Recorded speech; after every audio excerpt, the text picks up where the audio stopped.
A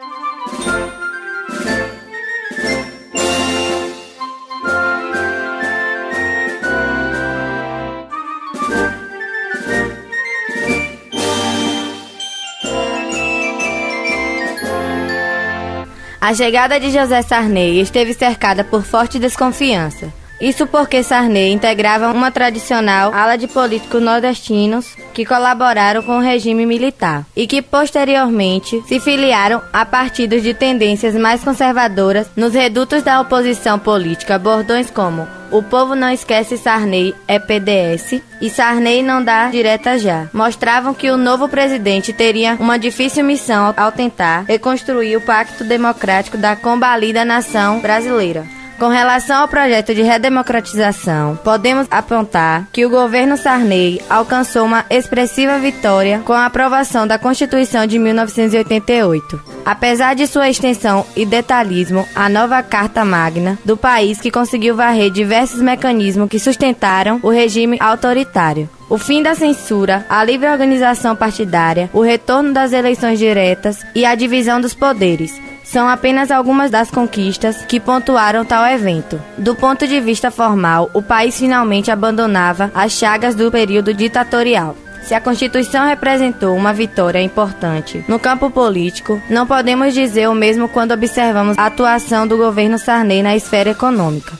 Inicialmente, tivemos uma grande euforia alimentada pela implementação do Plano Cruzado. Valendo-se do tabelamento de preços, o plano conseguiu realizar uma tímida distribuição de renda e promoveu o aumento do consumo da população. No entanto, a euforia foi seguida de um pane no setor de produção e da falta de produtos de primeira necessidade. Ao longo do governo, outros planos, Plano Brescia e Plano Verão, tentaram realizar outras manobras de recuperação da economia brasileira. Contudo, tais ações não conseguiriam frear os índices inflacionários exorbitantes que assaltavam o salário de grandes partes dos trabalhadores brasileiros. Dessa forma, as eleições de 1989 entraram em cena com a expectativa da escolha de um candidato eleito pelo voto direto, que pudesse resolver as tensões econômicas e sociais que tomavam os quatro cantos do país. Prometendo atender os anseios de um povo recém-saído do regime militar de 1964 a 1985, Fernando Collor de Mello tomou posse da cadeira de presidente da República em 1990. Sendo um político de articulação restrita, Collor montou um ministério de figuras desconhecidas ou sem nenhum respaldo para encabeçar os desafios a serem resolvidos pelo novo governo. Logo depois de sua posse, Collor criou um plano de recuperação da economia arquitetado pela ministra Zélia Cardoso de Mello. O Plano Collor previa uma série de medidas que injetariam recursos na economia com a alta de impostos, a abertura dos mercados nacionais e a criação de uma nova moeda, o Cruzeiro. Entre outras medidas, o Plano Collor também exigiu o confisco das poupanças com valores superiores a 50 mil cruzeiros, durante um prazo de 18 meses. A recepção negativa do Plano Collor pelos setores médios e pequenos investidores seria apenas o pronúncio de uma série de polêmicas que afundariam o governo. Além de não alcançar as metas previstas no plano econômico, Collor se envolveria em um enorme escândalo de corrupção, conhecido como Esquema PC. As práticas corruptas do governo Collor foram denunciadas pelo próprio irmão do presidente, Pedro Collor, e publicadas nos mesmos órgãos da imprensa que tinham dado apoio à sua candidatura. Com uma crise econômica somada a uma crise política, Collor foi alvo de uma CPI, Comissão Parlamentar de Inquérito, que conseguiu provar as irregularidades a ele atribuídas sem nenhuma base de apoio. Collor ainda foi pressionado por uma imensa campanha estudantil, que exigia o fim do seu mandato. Com seus rostos pintados de verde, amarelo e preto, estudantes de diferentes cidades do país se mobilizaram no governo conhecido como Caras Pintadas. Itamar Franco assumiu a presidência após o impeachment de Fernando Collor de Mello, de forma interina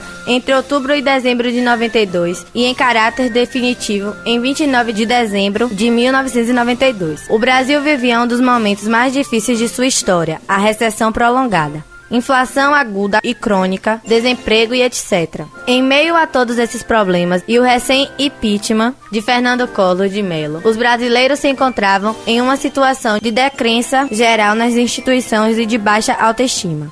O novo presidente se concentrou em arrumar o cenário que encontrara. Itamar procurou realizar uma gestão transparente, algo tão almejado pela sociedade brasileira. Para fazer uma gestão tranquila, sem turbulências, procurou o apoio de partidos mais à esquerda. Em abril de 1993, cumprindo com o previsto na Constituição, o governo fez um plebiscito para a escolha da forma e do sistema de governo no Brasil.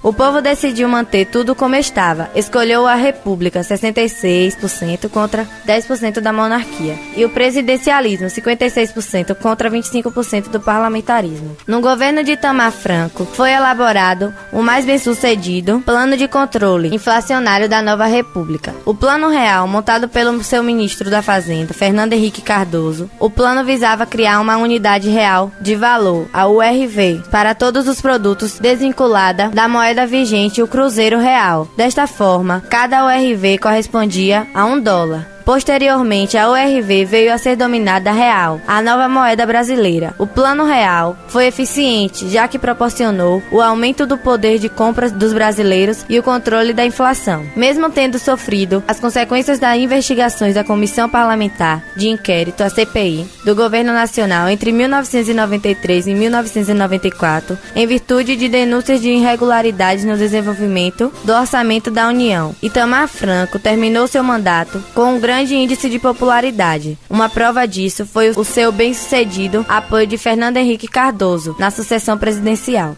Fernando Henrique Cardoso nasceu no Rio de Janeiro no dia 18 de junho de 1931. É professor, sociólogo e político brasileiro, formado pela USP, Universidade de São Paulo, e popularmente conhecido como FHC. Fernando Henrique Cardoso participou da criação do MDB, Movimento Democrático Brasileiro, e teve participação decisiva nas diretas já. E na eleição no colégio eleitoral, foi senador por São Paulo, ministro das Relações Exteriores e ministro da Fazenda no governo de Itamar Franco, além de ser idealizador do Plano Real. Fernando Henrique Cardoso foi cofundador do PSDB, Partido da Social Democracia Brasileira, e desde 2001 é presidente de honra do partido. Após o sucesso do Plano Real, Fernando Henrique Cardoso foi eleito presidente do Brasil, já no primeiro turno com a larga escala de votos, e tomou posse no dia 1º de janeiro de 1995, sendo reeleito em 1998, tendo nos 2 mandatos Marco Maciel, do PFL, como vice-presidente.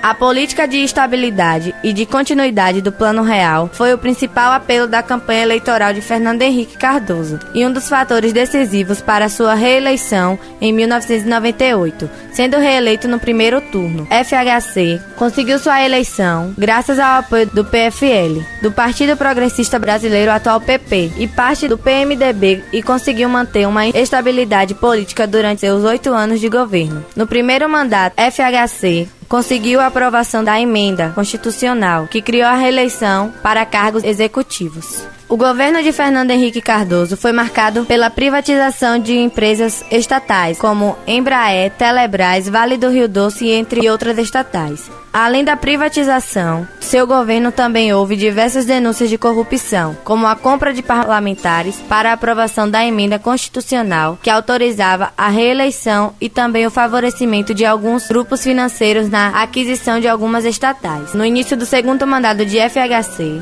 em 1999, houve uma forte desvalorização do real devido a crises financeiras internacionais, Rússia, México e Ásia, que levou o Brasil à maior crise financeira da história, além de aumentar os juros reais e aumentar a dívida interna brasileira. Os grandes destaques brasileiros foram a implantação do gasoduto Brasil-Bolívia, a elaboração de um plano diretor da reforma do Estado, um acordo que priorizaria o investimento em carreiras estratégicas para a gestão do setor público, a aprovação de emendas que facilitaram a entrada de empresas estrangeiras no Brasil e a flexibilização do monopólio de várias empresas como a Petrobras, Telebrás e etc.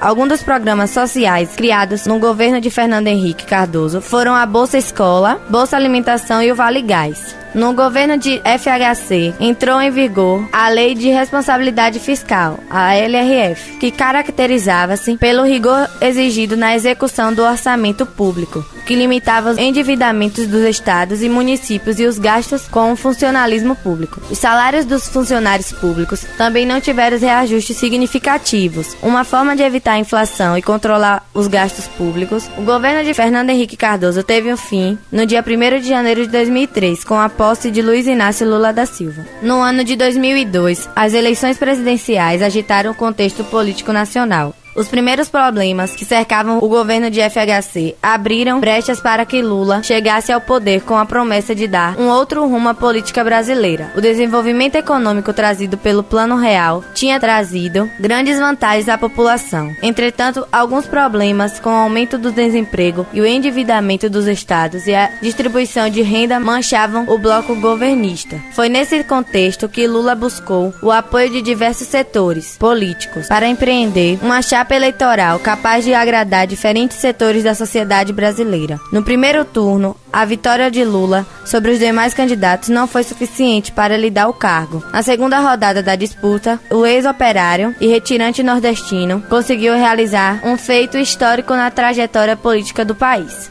Lula se tornou presidente do Brasil e sua trajetória de vida fazia com que diversas expectativas cercassem o seu governo. Seria a primeira vez que as esquerdas tomariam controle da nação. No entanto, seu governo não se resume a essa simples mudança. Entre as primeiras medidas tomadas, o governo Lula anunciou o projeto social destinado à melhoria da alimentação das populações menos favorecidas. Estava lançada a campanha Fome Zero. Essa seria um dos diversos programas sociais que marcaram o seu governo. A ação assistencialista do governo se justificava pela necessidade em sanar o problema da concentração de renda que assolava o país. Tal medida inovadora foi possível graças à continuidade dada às políticas econômicas traçadas durante a era FHC. O combate à inflação, a ampliação das exportações e a contenção de despesas foram algumas das metas buscadas pelo governo. A ação política de Lula conseguiu empreender um desenvolvimento historicamente reclamado por diversos setores sociais. No entanto, o crescimento econômico do Brasil não conseguiu se desvencilhar de práticas econômicas semelhantes à dos governos anteriores. A manutenção de determinadas ações políticas